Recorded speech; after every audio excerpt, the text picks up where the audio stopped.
રાજકોટ જિલ્લામાં પણ અતુલ સુભાષ જેવો કેસ સામે આવ્યો છે। પીડિત પતિ મીડિયાના સહારે આવ્યો છે। તેણે કહ્યું કે મારી પત્ની નોકરી કરે છે, છતાં ભરણ પોષણ આપવું પડે છે। મેં ફેમિલી કોર્ટમાં અનેક વખત રજૂઆત કરી છે, પરંતુ કોઈ પગલાં લેવામાં નથી આવ્યા।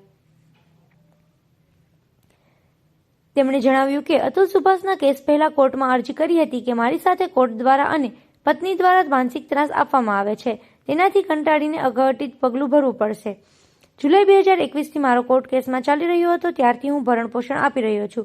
પોલીસ મારા ઘરે રિકવરી કરવા આવે છે।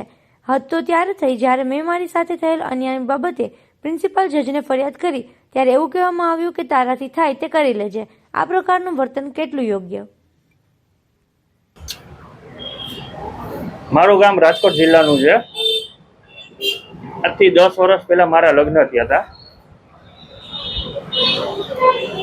મારા સસરાને 3 દીકરી છે। પહેલી દીકરી અત્યારે કાયદેસર ચોથા ઘરમાં બેઠી છે, બીજી દીકરી અત્યારે બીજા ઘરમાં બેઠી છે, અને મારી પત્નીનો હું બીજો પતિ છું। અમારો સંસાર 6 વર્ષ સુધી ચાલ્યો છે। ત્યારબાદ મારી પત્નીએ મારા ઉપર ભરણ પોષણનો કેસ કરેલો છે। ભરણ પોષણનો કેસ કરતા કોર્ટમાં રાજકોટ ફેમિલી કોર્ટમાં ભરણ પોષણનો કેસ કરેલો હોય, રાજકોટ ફેમિલી કોર્ટના જજ દ્વારા જે પુરુષને પ્રતાડિત કરવામાં આવે છે, એની આ એક નાની એવી કહાની છે। કોર્ટે અમારી કોઈ પણ વાત મંજૂર રાખ્યા વગર ભરણ પોષણનો વચગાળાનો હુકમ કરેલો છે, અને પૈસા ભરવા માટે કાયદેસર રીતે દબાણ કરવામાં આવે છે। સમયાંતરે જેમ કેસ આગળ વધતો ગયો એ પ્રમાણે કોર્ટમાં અમે મારા પત્નીના પિતા દ્વારા વારંવાર અવારનવાર પુરુષોને પ્રતાડિત કરવા માટે કોર્ટમાં ઢસડી જવામાં આવે છે, અને તેમની દીકરીઓ પુરુષ બદલાવાનો કાયદેસરનો ધંધો કરે છે એ જાહેર કર્યું, છતાં કોર્ટે અમારી વાત માન્ય રાખી નહીં। ત્યારબાદ મારી પત્નીને કોર્ટમાં ગૃહિણી એવું દર્શાવી અને પોતે નોકરી કરે છે તે વાત કોર્ટમાં અમે રજૂ કરી, છતાં પણ કોર્ટે અમારી વાત મંજૂર રાખી નહીં, અને પૈસા ભરવા માટે રાજકોટ ફેમિલી કોર્ટ કાયદેસર રીતે પુરુષ ઉપર દબાણ કરે છે। સમયાંતરે અમે કોર્ટમાં એક એપ્લિકેશન આપેલી કે મારી પત્ની નોકરી કરે છે તો એના માટે પોલીસ ઇન્વેસ્ટિગેશન કરવામાં આવે, તો જજ દ્વારા એવો હુકમ લખવામાં આવ્યો કે આ CRPC 125ની મેટર છે, આ ક્રિમિનલ મેટર નથી, તો આમાં પોલીસનો કોઈ રોલ નથી, માટે પોલીસનું ઇન્વેસ્ટિગેશન થશે નહીં। તમારી પાસે પુરાવા હોય તો આપો, બાકી તમે ભરણ પોષણ ભરો।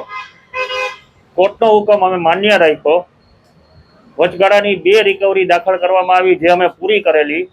ત્રીજી રિકવરીમાં અચાનક જજ દ્વારા એક રિકવરી વોરંટ ઇસ્યુ કરવામાં આવ્યું પોલીસને સંબોધીને, જેના અનુસંધાને પોલીસ રિકવરી વોરંટ લઈ અમારી પાસે આવી અને ધાક ધમકી આપી, જેલમાં પૂરવાનો ડર આપી અમને, અને ચેક દ્વારા વસૂલાત કરવામાં આવી।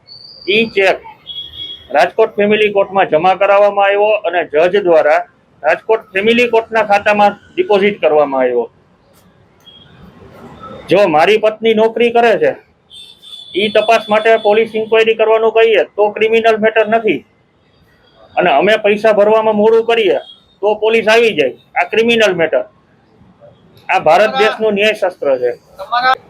એનું તમે કોઈ પુરાવો કે કોઈ વિગત કોર્ટની અંદર મૂકી છે? અસંખ્ય રેકોર્ડિંગ કોર્ટની અંદર અમે મૂકેલા છે। મારી પત્ની નોકરી કરે છે એના મેં ખુદ રેકોર્ડિંગ કરી અને કોર્ટની અંદર જમા કરાવેલા છે, છતાં કોર્ટે વસ્તુ મંજૂર રાખી નથી। હવે જો બોલો, હવે તમારી પાસે શું રસ્તો છે? કેમ કે જે હવે વાત એવી છે કે જો મારી પત્ની નોકરી કરે છે એના માટે પોલીસ ઇન્વેસ્ટિગેશન ન થાય તો મારી પાસેથી રિકવરી કરવા માટે પોલીસ કેમ આવી શકે?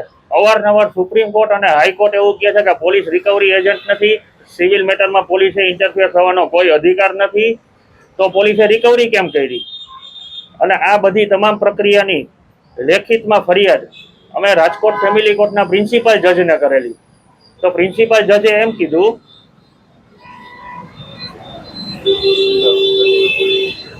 કે તું જજની ફરિયાદ કરવાનું બંધ કરી દે, જજ વિરુદ્ધ કોઈ દિવસ કેસ દાખલ થાય નહીં.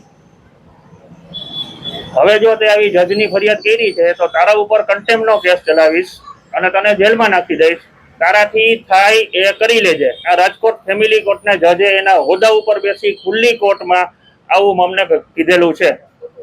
શું જજ આવી ભાષાનો ઉપયોગ કરી શકે છે? હાલમાં જ અતુલ સુભાષ બેંગ્લોરમાં જેને સુસાઇડ કરેલું છે પત્નીના ત્રાસથી અને કોર્ટના ત્રાસથી, તો શું રાજકોટ ફેમિલી કોર્ટ પણ કોઈ પુરુષની બલી ઈચ્છે છે? બલી જોતી છે?